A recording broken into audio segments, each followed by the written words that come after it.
दोस्तों, ये कहानी उन लोगों को समर्पित है जिन पर विदेश जाके जल्द से जल्द अमीर बनने की सनक सवार होती है। अरे भाई विनोद, सूट बूट क्या बात है, इतना तैयार होकर कहाँ जा रहे हो? एयरपोर्ट जा रहा हूँ। मेरी विदेश में नौकरी पक्की हो गई है। ओह, विदेश मतलब नेपाल ना? ओहो, अच्छा, इसका मतलब तुम नेपाल जा रहे हो नौकरी करने? छोटे लोग, छोटी सोच। अरे मैं साउथ अफ्रीका जा रहा हूँ, यहाँ से 10 गुना तनख्वाह पर। चलो हटो भी, मुझे देर हो रही है। ये सुनकर चेलाराम की आंखें फटी की फटी रह जाती है। अगले दिन चेलाराम की पत्नी आग में घी डालने का काम करती है।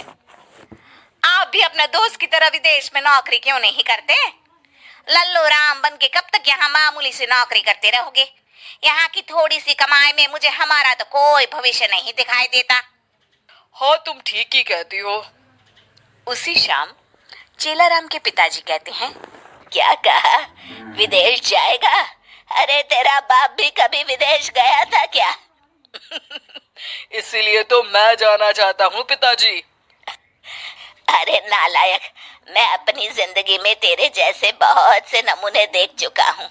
तू लोगों की हवाई बातों में आकर कोई ऐसा फैसला मत कर देना कि बाद में तुझे ही पछताना पड़े।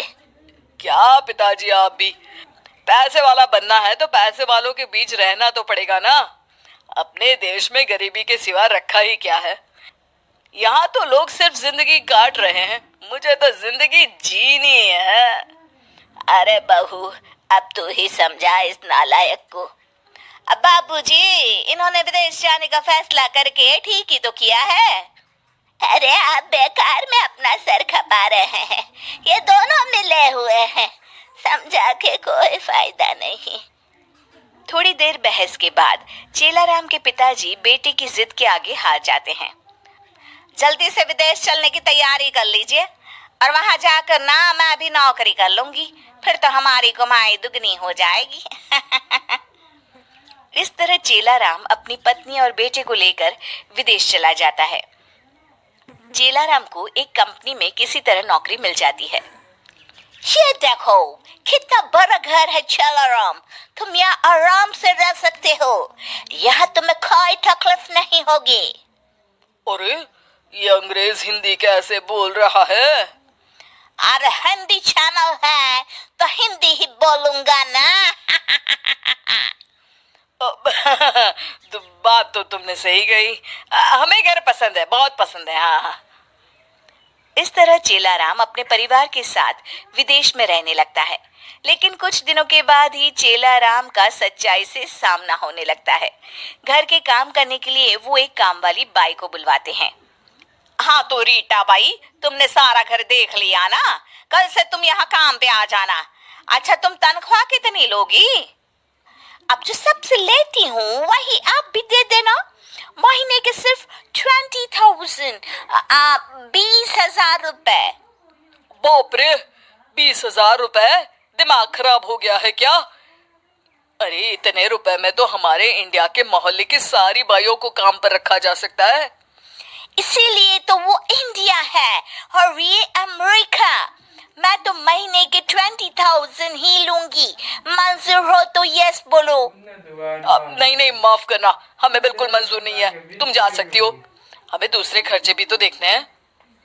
इस तरह बच्चों को संभालने के साथ साथ घर के सारे काम गौरी को ही करने पड़ते हैं। दूसरी तरफ कई कोशिशों के बावजूद भी गौरी की नौकरी नहीं लगती। कुछ दिनों के बाद, सुनिए जी, पैसे दीजिए, बाजार से राशन ले आती हूँ, घर में कुछ भी नहीं है। अरे, अभी 4 दिन पहले ही तो इस घर में राशन आया था। इतने पैसे तुम खाने पीने में खर्च करोगी तो कैसे गुजारा होगा? अरे तो मैं क्या करूं, ये अंग्रेज बड़े चालाक हैं, हर चीज पर मनमानी कीमत लगाकर बेचते हैं। यहाँ सब्जियों के दाम तो आसमान छू रहे हैं। अरे जो गन्ने अपने देश में 20 रुपए में मिल जाते हैं, यहाँ उन पर स्टिकर लगाकर ये लोग 200 रुपए में बेच रहे हैं। अब मजाक चल रहा है क्या? हाय राम, यहाँ तो हर तरफ लूट मची है। अरे बच्चों की पढ़ाई को ही ले लो, इतनी महंगी कि पूछो मत। मेरी तो कुछ समझ में नहीं आता। अरे यहाँ तो सड़क पर चलना भी मुश्किल है। आए दिन पुलिस मेरी गाड़ी का चालान काट देती है। इंडिया में तो 100 रुपये में बात बन जाती थी। तभी दरवाजे पर मकान मालिक हैरी आ जाता है।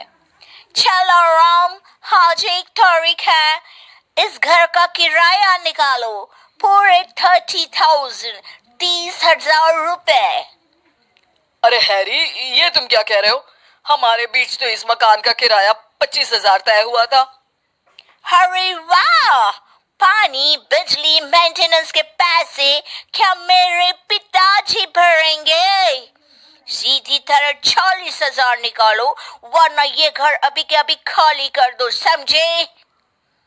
पैसे देने के अलावा चेलाराम के पास और कोई रास्ता नहीं होता। आखिरकार उसे पैसे देने पड़ते हैं। धीरे धीरे पैसों के अभाव में उनके घर का बजट बिगड़ता चला जाता है और छोटी छोटी चीजों के लिए भी उन्हें तरसना पड़ता है। बस बहुत हो गया, मैं तो इस जिंदगी से तंग आ चुका हूँ। अरे यहाँ 10 गुना कमाई है तो क्या हुआ, खर्चे भी तो 20 गुना है। अपने देश में काम करके थोड़ी बहुत बचत भी हो जाती थी, यहाँ तो उसकी भी कोई गुंजाइश नहीं है। आप ठीक कहते हैं जी, अपना देश अपना होता है। कम कमाई ही सही, लेकिन अपने परिवार के साथ रहने का सुख तो मिलता है। इस तरह चेलाराम हिंदुस्तान वापस लौट आता है। चलो अच्छा हुआ,